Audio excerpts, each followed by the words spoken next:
And welcome to Heavy Metal Bake Sale. I'm Catfish. Special K, and tonight we're reviewing a very interesting album. Interesting to say the least. This is Beanpole, All My Kin.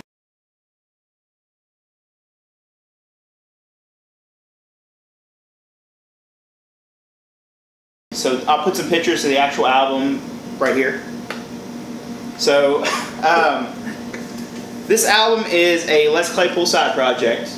It spans from 1984-ish to like 94, so a 10-year period where he recorded him and Larry Leron, which is Promise's guitarist, with two members of the Spent Poets, which was a California like pop kind of band that never really took off.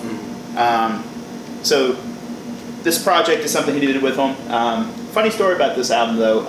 Les Claypool actually tried to get this sent out on his label, Prawn Song, in the 90s.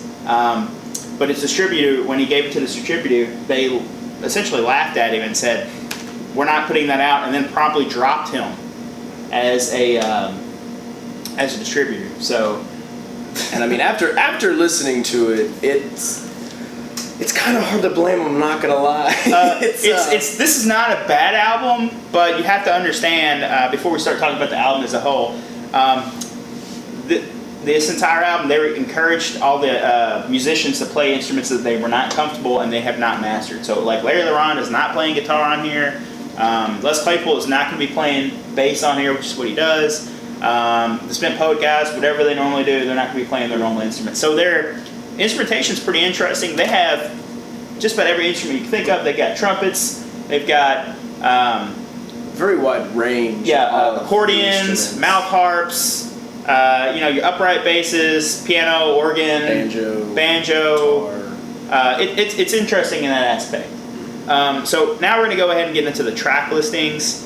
So it's a 15-song album too, which it's pretty lengthy for what it is. It's lengthy, although I don't feel like the songs are very long necessarily. Oh, there's one or two that are there's a lot of 1 and 2 minute songs on here, but there are a few like 2 and 3 minute songs. So like the album as a whole, in terms of like total length, is not a super long album, but it does have a pretty lengthy track listing, which is interesting. So the first track is My Name is Beanpole, or sorry, His Name is Beanpole. Yes. Mr. Beanpole. Yeah. It's a good opener for what you're expecting out of this album. Yeah, it definitely, you hit the ground running with this song. It puts you exactly where it wants you. It's not the weirdest thing on the album. It's you listen to it, you're like, man, this is weird. But then you listen to the rest of the album, you're like, wow, that was one of the most normal songs on the album.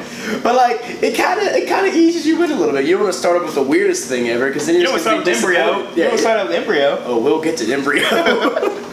So, the album as a whole is exceptionally weird. Mm-hmm. Like next level weird. Promise has been weird. His Les Claypool side projects are even more weird. Mm-hmm. This is his by far the weirdest lyrically and musically. Oh, most definitely. It's off the wall. It's off the fucking wall. Like it's in another dimension. Like I guarantee if you want to hear something you have never heard before, like ever. This is what you want to go to. It's got it all. It's got alien abductions. It's got incest. It's got incest. It's got what would you call when you what happens when you fuck fruit and vegetables? Is there a word for that? I'm sure there is, but I certainly don't know. Having relationships with vegetables and shit. Various mutants and birth defects. Whatever embryo is. Yeah. So. That song traumatized me. Chicken Boy is weird.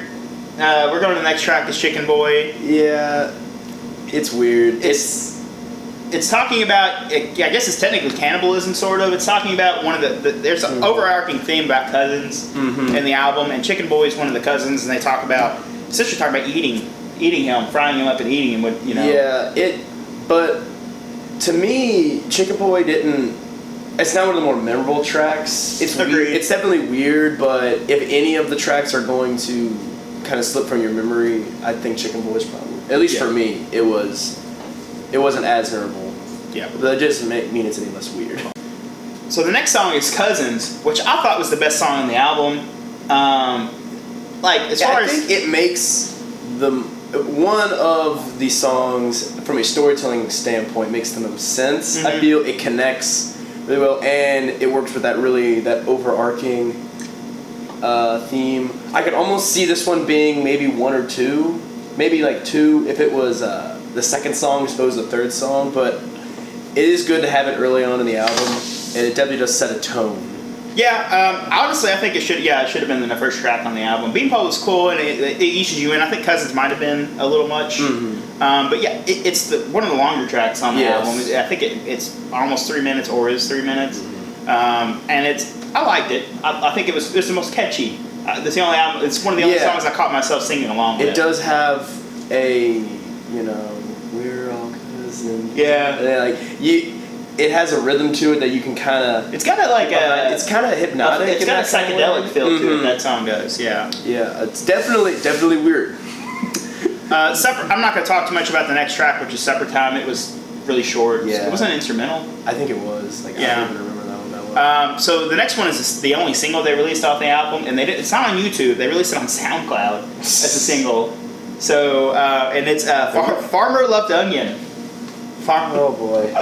So this song, like all great folk and country songs, this song tells a story. It does. So it's essentially a song about it's a love song. It's a love song about having relations with an onion. Mm-hmm. Now we speculated right before this video that we think he's making love to the onion, at least at the beginning.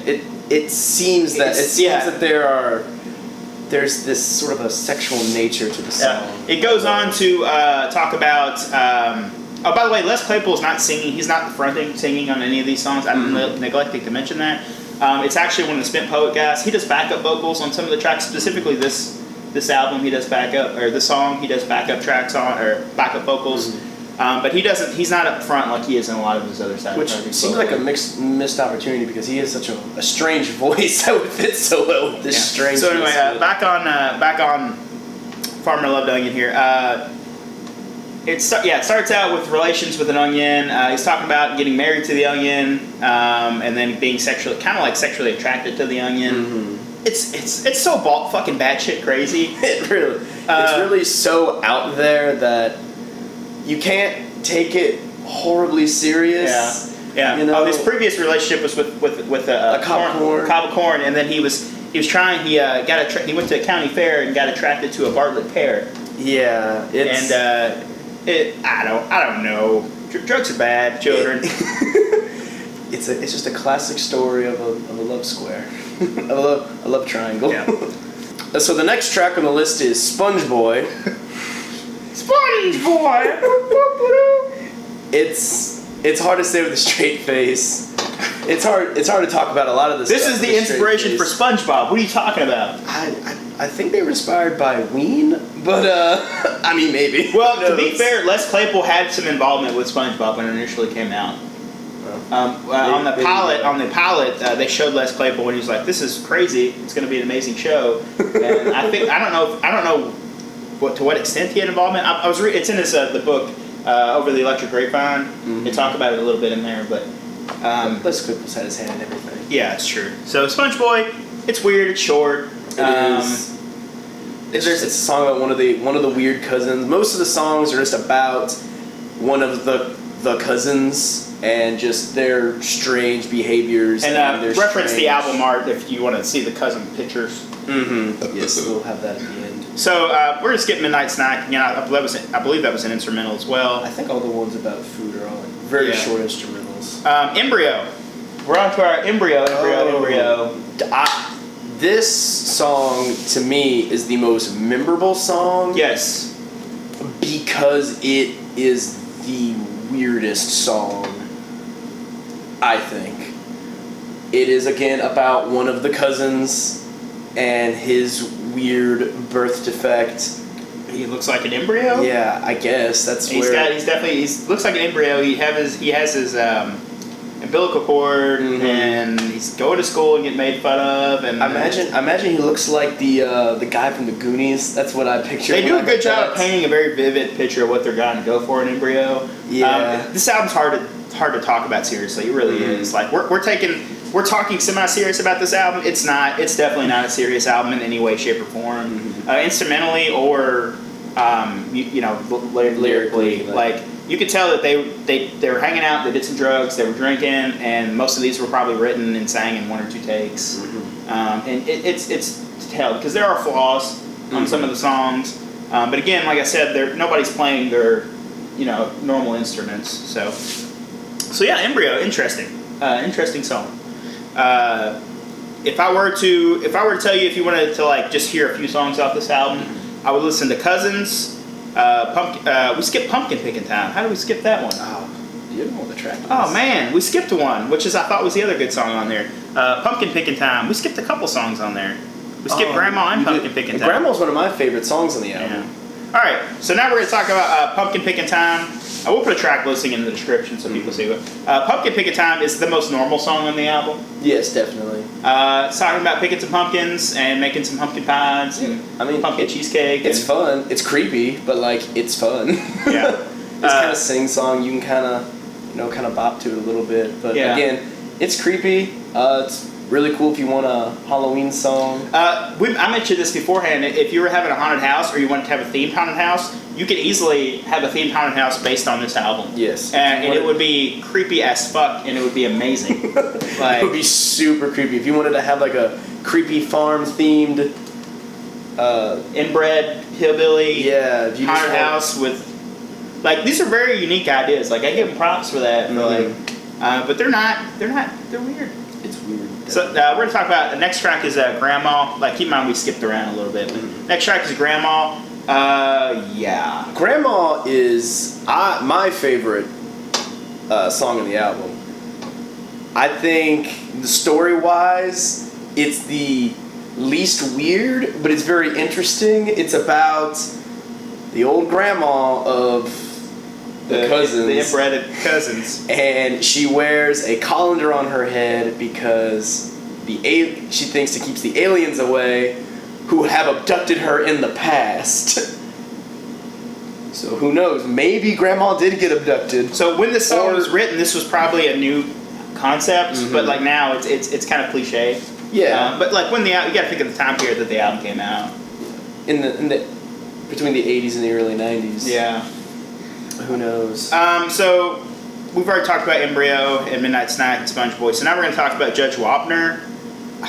Is that really? It's really even a song. He's just like Judge Wapner over and over again. Yeah. It's just super creepy. Doesn't it start out with the what's the wedding march song or when you come into the wedding, something like that? I don't remember. We'll skip. Judge Wapner was a short song, and the last 4 songs on the track are all short, and they're either instrumentals or lyrically. There's like 4 or 5 words in each song. The only notable one towards the end there was "This is a true story about Monkey Boy." Yeah. And that was even kind of short. We're going to talk about the album as overall as a whole. So this album is this album specifically is for Primus fans. Or let me rephrase that. We're not even Primus fans. Like, because Primus fans don't always get into Les Claypool's side projects. If you're a fan of Les Claypool's side projects, specifically Frog Brigade or his solo stuff specifically, because his solo stuff is weirder than any of his other side projects. Maybe a little bit of Oysterhead in there if you're into that. Then you would be into this. This is not for an average person. No, and me, I just got into Primus a little over a year ago. Yeah. Is when I got like formally introduced to Primus. And you just listen to Oysterhead. And I've just dipped into Oysterhead and the Claypool Linum Delirium. So everything's a little bit still new to me. And jumping into this was just... Head first. It was an experience. But that being said, I definitely think this album is an experience that any big fan of Les Claypool specifically should have, just to be able to say that they have listened to it and they've listened to this particular side project because the other side projects are weird, they're goofy, they're fun, but this one is by far the weirdest piece of. This might be the weirdest music that I have ever listened to. Like I said, when I say it's unique and you're never going to hear anything like it, I am 100% not lying. Like, and I've been to hundreds of concerts, listened to hundreds of bands. I've listened to all of Les Claypool's side projects already, and I'm saying not even that thoroughly prepares you. Yeah, for you're in what you think you kick Captain Beefheart and that shit's weird? Like, nah, bro. I thought My Name Is Mud was weird. Beanpole. All right. So this album's hard to rate. It's honestly a really hard album to review, and there's zero information out on the internet about any of this. There was one article released a few months ago. That's the only information. They talk about him getting kicked from the label, and they talk about who's in the band, but they don't ever talk about who's playing what. There's no information on the album. There's nothing. And this got released on Chimera Records, which is Sean Lennon's record label. So it does make it difficult to review because there's a lot of that context surrounding the album that we fall back on so much for these reviews. But if we're gonna give it a serious review, then we have to give it a serious rating. I am going to give it a serious rating, and honestly, musically and instrumentally, it's jammy. So it's kind of like you can tell they were having fun with the album. It's fucking weird, and I like weird. And I could get behind this probably more than you could. That being said, I'm still going to give it a 5. Our skating's 1 to 10. 5 is average. 10 is amazing. Follow the band around the country. Anything below 5 is getting a below average, so on and so forth. So 5 is average. It's definitely it's an interesting concept. It's unique. But it's very niche. It's more niche. It's a niche of the niche. Primus is already a niche band. At this point, Les Claypool fans are even smaller than that. Right. So and then you've got this. Yeah. This might be 3 layers deep. Yeah. So for my rating, it's a little weird. If you are, like we discussed, a Les Claypool fan, a Primus fan, you listen to all his side projects, this album, it's a 10. You have to listen to it. You absolutely can. If you are a fan, you cannot not listen to this album. Yeah. That being said, if you're not in that niche, my rating was of a niche, if you're like me, if you're any just person off the street who likes to listen to what's played on the radio, this is lucky if it's a 4. This is just hands down weird. I don't even know if you could consider it a comedy album. You could consider it a horror album. It's a concept album. It's just avant-garde. It is out there. I would not listen to it. Are you happy that you listened? It's an experience that I'm glad I got to have. Yeah. So I do not regret listening to it. There are some albums I've listened to where I thoroughly regret spending 45 minutes to an hour of my time listening to Green Day album.